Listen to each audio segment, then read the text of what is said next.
Hey traders, I've had a few questions about the Netflix trade I put on earlier today, so I wanted to make a quick video showing you guys how I actually entered the trade through my brokerage app. So you can see on the email that I sent out earlier today for Netflix, I sold the 477.5, 530, 535 Jade Lizard. And so basically what a Jade Lizard is that you sell a put like we would normally do. So in this case, I was selling the 477.5 put, and then I sold a call credit spread at the 530, 535 strikes. So you can actually enter this as separate trades, or you can enter it all as one trade. In my brokerage app, it allows me to add as many different legs as I want to enter as one trade. So I'll show you how to do that. First, I'll show you in the desktop, and then I'll show you in the mobile app, which is where I entered the trade. It's done a little bit differently in the mobile app versus how you would do it in the desktop app. There's a couple different ways you can do it in the desktop app. I think the easiest way to do it is to just select the legs individually. So the first thing I would do is select the put that I wanted to sell. Initially, I'm not too worried about my strike selection. I'll adjust my strikes after I get the trade set up. So I'll just randomly go in here and pick a strike that I want to sell. So let's say I was going to sell the 490. And in the Thinkorswim app, you always click the bid if you're selling something. You click the ask if you're buying something. Since I want to sell a put, I would click the bid on the 490. And you can see it's going to bring up my order entry window, show me that I'm going to sell 10 contracts of the Netflix put at the 490 strike. And it shows you how to get a credit of 5.60. So now what I want to do is I want to minimize my order entry screen and scroll down to add my call spread. So the first thing I need to do is add the short leg of my call spread. In this case, I did the 530. So let's go ahead and use the same strike. So since again I'm selling, I want to select the bid. But before I click on this, I need to hold down the control key, because if I just click on it, it will remove my other order and replace it with this new order selling the 10 contracts of that 530 call. So I don't want to do that. I want to keep my original order there, and to do that, you hold down the control key. So if I go back, select the 490 again, minimize that, and then if I hold down the control key and then select the bid for the 530, you can see now it adds those two trades together. And right now I have a strangle, because a strangle is when you sell a put and sell a call at the same time. So this strategy is considered a strangle, but we want to turn the call into a call spread. So I need to add the last leg of the call spread, which is buying a higher strike.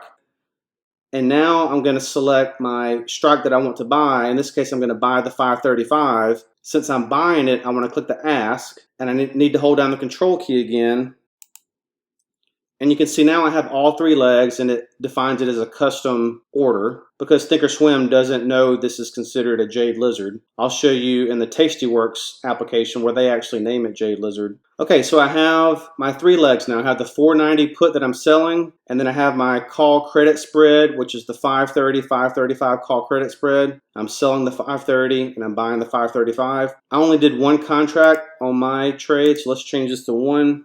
So you can see I'm going to get a credit of $7.77. Now I could leave it at this and get a really nice credit, have zero risk to the upside, and plus still make $2.77 if it did blow through my call credit spread. So how does that work? Well, I know my max risk on this call credit spread is the difference between the two strikes. In this case, it's a 5-point wide spread, so my max risk is 5 points. Well, if I'm getting a credit of $7.77, that covers my max loss plus leaves me with some additional credit. But to get that high of a credit, I'm having to sell the 490 put, which at the time was a lot closer to the price of the stock than I was comfortable selling a put at. I wanted to get my put strike outside of the expected move. The expected move was around 40-something points today. So I lowered my strike price down to say 480 to see what the credit would be. And my credit is still higher than my 5-point risk on the call credit spread. So then I went down to the 47,750,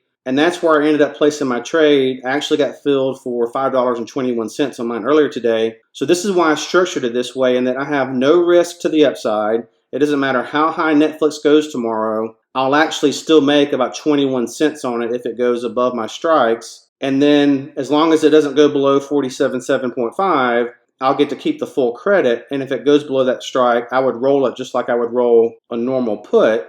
And I had someone also ask me, why did I pick my call credit spread strike so close to the stock price? And the reason for that is I was expecting a pullback on Netflix earnings. I just didn't think it would drop as much as the expected move. So I knew that if I was wrong in my assumption and it did go up, that's fine because I can't lose anything. Again, it doesn't matter how much Netflix goes up tomorrow.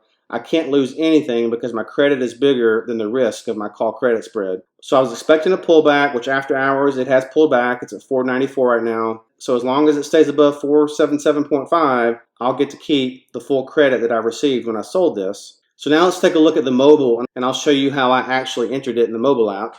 Okay, so here we are in the mobile app. Let's bring up Netflix. Okay, so under the options section, you can see where right now spread says single. So what I did is I changed it to say vertical. And then I went down to find the call credit spread that I wanted to trade. So again, here's the 330, 335 call credit spread. So I selected the bid for that one.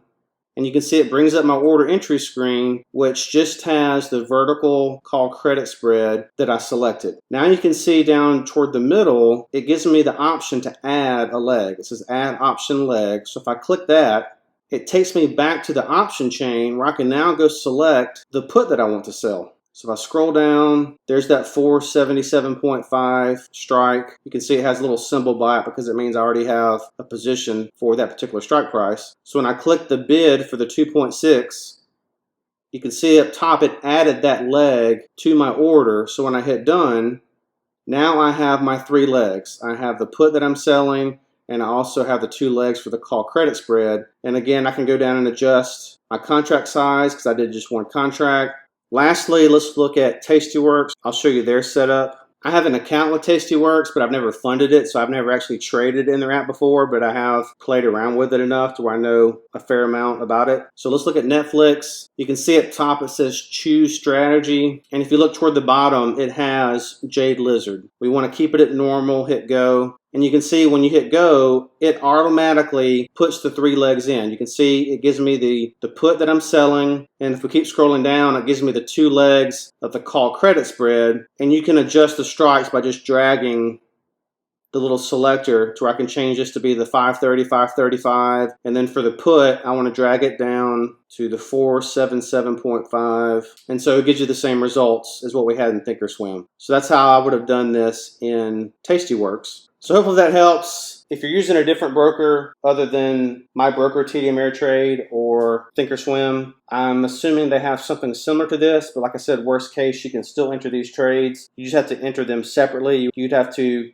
enter the call credit spread and then enter your put separately. The risk in doing that is you may not guarantee that your total credit is going to be enough to offset the loss on the call credit spread. So that's the nice thing about doing this all as one trade, is I know exactly what my total credit's going to be between all 3 legs. So that's all I have. Hope you guys enjoy the rest of your week. Thanks.